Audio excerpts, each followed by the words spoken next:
Event log transcription 001045, Brigadier General Chandler Worth, the 15th of August, 2998. 0800, unlisted new Vanguard black site 2 months later, and we still know next to nothing. The most paramount component of every military operation is intelligence.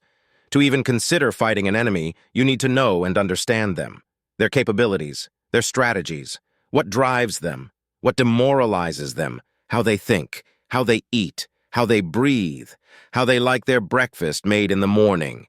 All of these are factors you can exploit to your advantage, just to tip the scales ever so slightly in your favor on the battlefield. Even before recorded conflict thousands of years ago, when our ancestors roamed the primordial forests and savannas of old, they knew what they were hunting. They knew how to hunt it, they knew how to track it, and most importantly, they knew how to kill it.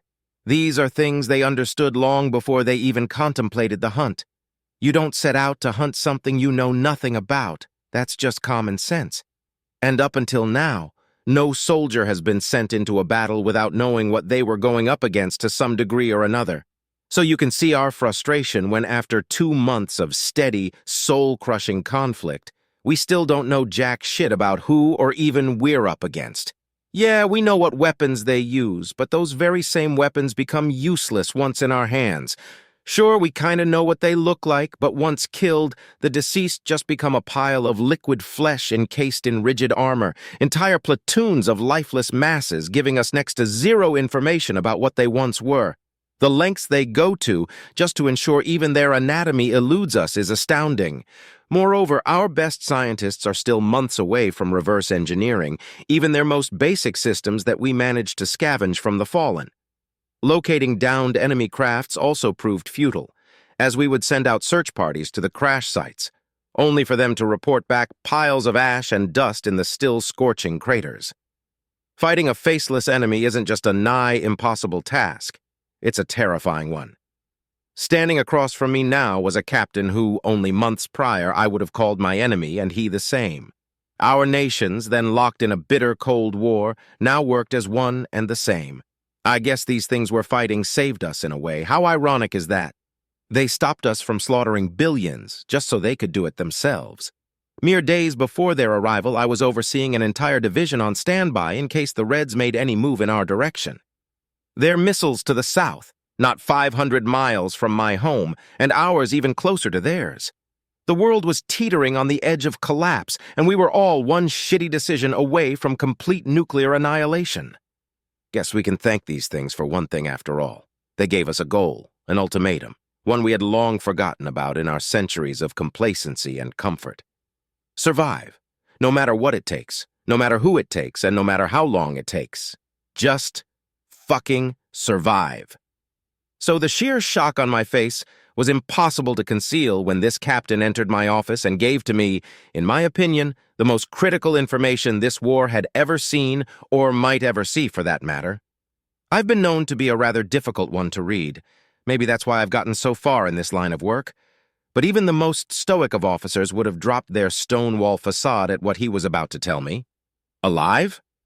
Da, sir, almost an entire squad, the captain replied, standing at attention before me. Even in times like these, it was impressive and respected when one upheld the customs and courtesies of military traditions. Relax, take a seat. I wish we had the time to be proper, but time hasn't been our ally these past months. Let's get right into it. When? How? I wasn't even sure what questions to ask him. All the different possibilities flashing through my mind, and I'd be lying if I said I wasn't shaking in my seat like a child. I cleared my cluttered desktop and focused all my attention to the captain sitting across from me, my expression betraying my usual composure. He shifted in his seat, he too barely able to contain his own excitement, and steadied himself with a measured breath. About 30 minutes ago, we detected movement of squad-sized element moving in direction of facility. We're unsure how they learned of this location, but we quickly dispatched DCO. First platoon on interception course, as is standard procedure for situation like this. We gave instructions to appear as routine scout patrol, so not to seem as if they were departing from facility. They dismounted 1 kilometer out and proceeded on foot. As their lead element neared the ambush site, the enemy movement ceased in a clearing roughly 500 meters to the southwest, an extreme irregularity from their usual operating procedures. I leaned forward in my seat, nodding at the officer to continue. He spilled his words so fast and with excitement that occasionally it was difficult to discern what he was saying due to his thick Eastern accent. But nonetheless, I was impressed with his mastery of our language in such a short time. They radioed to us, and we at headquarters advised them to approach with caution and obtain visual then in place. However, once Zay reached edge of clearing, they could tell something was unusual. The enemies were down on knees, together, and weapons were not able to be spotted. They assumed it must have been some ploy, a way to bring down guard. But it was interesting because we have no reports of Zem using tactics such as this before. Platoon leader decided to continue to emplace in the woodline to ensure proper security before making any more moves. They asked again how to proceed. After some deliberation, D Company commander issued order to fire regardless. None of us questioned his decision. Aggression and surprise has served our operations well in the past. It was the best call. Nobody wanted to assume the risk of it being anything more. But platoon leader felt that it was not right. This was too different, too strange. He paused, choosing his words carefully as he spoke. He ordered platoon to stay put and moved forward on his lonesome, against direction of company commander. He got closer and one of them stood up, arms raised. And that was when he finally took notice of the strangest thing yet. They were not wearing helmets, sir. We could see them, real them. Even though my surprise at his last statement was evident, I stayed quiet, my silence signaling to him to carry on. I was too invested in his story to interrupt him. As much as my mind was begging me to start a full debrief right then and there, I reeled my thoughts back in. He stilled himself and took another deep breath before finishing the report. He decided to tell platoon to hold fire, not to engage unless he said otherwise. Once he realized they were actually surrendering, the EPW team was called forward to restrain them. I personally do not believe the restraints are able to hold them, but I think it made the platoon feel safer about being so close to Zose things. They are set to arrive back at gate in 5 minutes. Until that point, it was not worth involving you, sir. But once they surrendered, I was instructed to inform you of the situation as quickly as I could, and that your presence is requested at headquarters upon conclusion of this brief. I let the air in the room settle for a moment once he finished. To say I was in shock would not be doing my emotions justice. I decided to withhold my questions until I was able to assess the situation personally at headquarters. But this was absolutely unprecedented. The realization of what just transpired and how I handle this growing situation would have ramifications that could affect the entire war effort. My mind was racing 1,000 thoughts a minute, thinking about everything this will change. I was itching to know just a fraction of the information these POWs could provide us. The intelligence from having live enemies has the potential to change the war as we know it, and that's not even beginning to mention the possibilities if they were actually cooperative. Our goals may evolve from merely surviving one more month to potentially taking an offensive. Well, that may be pushing it, but for the first time since this struggle for our right to live began, we may have the means to turn it from a struggle to a real honest-to-God fight. Well then, let's go meet our guests. We departed my office and made our way to the headquarters room that served as the 2C for all operations in this region. A collection of brass from all walks of life populated the command center before me. Some from my original command team who had managed to survive this far, and the rest from various old militaries which had been selected to fill the many vacancies that had opened up since the beginning of the war. Now all of them were ranking officers of the recently formed Unified Global Military Force coined the New Vanguard. Upon our entry, the room grew quiet. The noise and clatter of 20 different officers and soldiers all focusing on various tasks died down. The room itself was in general disarray. It was littered with various all-sporting maps, computers, cluttered papers, and an unhealthy amount of cigarette butts. Covering the main wall opposite the entryway were large displays which depicted the visual feeds from multiple soldiers currently in transit. The others depicted various security feeds or tactical overlays of the region. Adorning the center of the room was a large-scale map of our AI, projected in 3 dimensions across the table. I approached the table and magnified the display to the AO around redacted, and saw the green and red markers of a friendly platoon size element moving in conjunction with an enemy element. "Gents," I announced, casually addressing the room. "Carry on. Sergeant, throw up the visual feed from their platoon SART, full screen. I assume he's accompanying our guests?" I directed. "What better way to get answers than to see for yourself?" "Correct, sir. Sending it up now, sir." The communications sergeant to my left replied while clicking away at his keyboard. The room, having filled with life once more, now focused their attention on the display as well. I watched the screen intently as it shifted from multiple inputs to isolating a singular visual feed from one of the soldiers. The platoon sergeant was in the back of a transport vehicle, his rifle pointed towards the 8 captives in the back of a covered truck. His finger hovered over the trigger, ready to make a move at a moment's notice. The captives themselves still yielded little information to me. Their heads were donned with a sandbag hastily secured with a pair of goggles on the outside. For POWs, they were incredibly calm.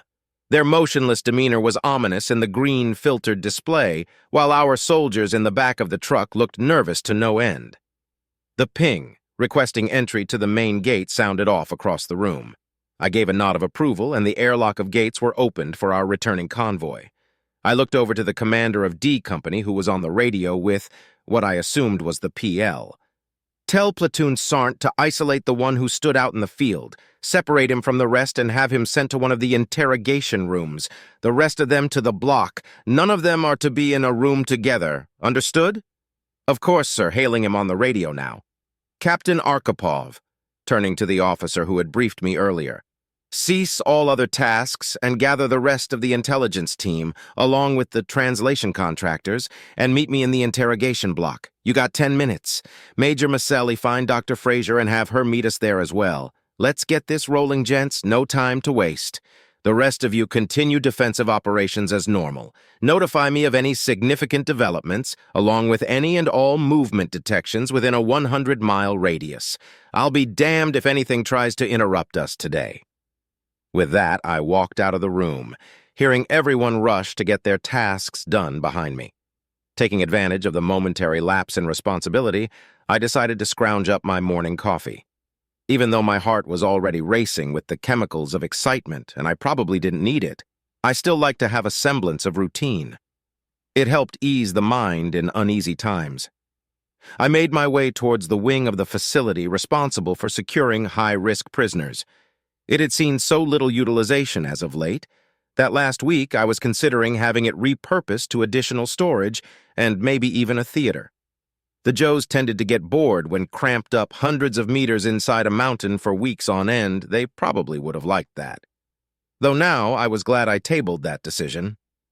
I made my way down to the interrogation room with time to spare and already saw Dr. Fraser working alongside the signal team throwing together the components to an unusually large computer system. Multiple towers stood almost floor to ceiling, filling the room. Somehow they found a way to make being underground even more claustrophobic than it already was. "And you're taking up all of this space for—" "Off topic, Doctor. Reel it back in. The program?" "Right. So we've compiled every single transmission we've intercepted, along with all words we think we understand, into a singular program. Along with that, we've dictated their vocals into something readable on our end. If it runs correctly, we should be able to input whatever text we want in our language. It'll run through the program and produce the closest recreation it can into something understandable in their language in an audio format, as well as translate anything they say into text on our end."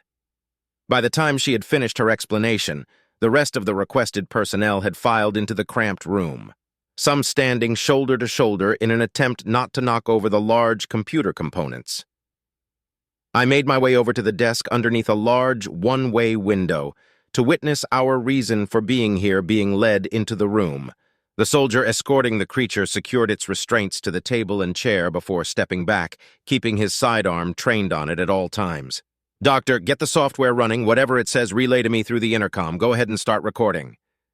"You're going in there, sir? Are you sure you do not vant one of my team to go instead?" Captain Arkhipov inquired, seeming nervous at the prospect of the commanding general taking part in the interrogation personally. "I've always been a more hands-on kind of guy. I've been watching this whole war from the back way too long. I'm not wasting my opportunity for some alone time with one of these things. The wide array of conflicting emotions I had walking into the room was difficult to describe. I was scared, sure, who wouldn't be? Being face to face with one of the monsters that took part in destroying everything I knew, everyone I knew, it was hard not to feel some fear. The anger was the more prevalent thing I felt within me. Maybe this one personally had killed some of my friends during the course of the war, but above all, I felt thrilled to finally get some answers. I've always been curious to the point that at times it could have gotten me killed, but it wasn't going to kill me today. Probably. "Dismissed, Sergeant," I said as I entered. "Sir, I'm the protection detail." "Dismissed, Sergeant. Get some chow, maybe a drink." He gave a quick salute before leaving through the other door and locking it behind him. I had been imagining what our tormentors looked like from the day of their arrival, but the thing before me looked like it had crawled out of a child's nightmares and manifested itself in the room. I took the seat opposite the pale creature, and we stared at each other for a few seconds. I couldn't even begin to attempt to read the expression on its face, nor its body language, but it looked relatively calm, relieved even. "Good to go, General. On you," sounded the voice of Dr. Fraser over the intercom. "Well, guess we'll go right to the question we've been asking ourselves from day one. Who are you?" There was a brief pause before a robotic voice filled the room with an unusual string of syllables. It wasn't too different from our speech patterns, and if I tried, I could maybe replicate it with enough practice. After a few seconds again, I heard the translated reply come through the intercom. The creature's reply was curt and devoid of detail. However, its mannerisms, its voice, and its piercing gaze stimulated a deep-rooted fear response from a primordial depth within my very core, causing the fur on my spine to stand on end. "My name is Lieutenant Sates, and we call ourselves humans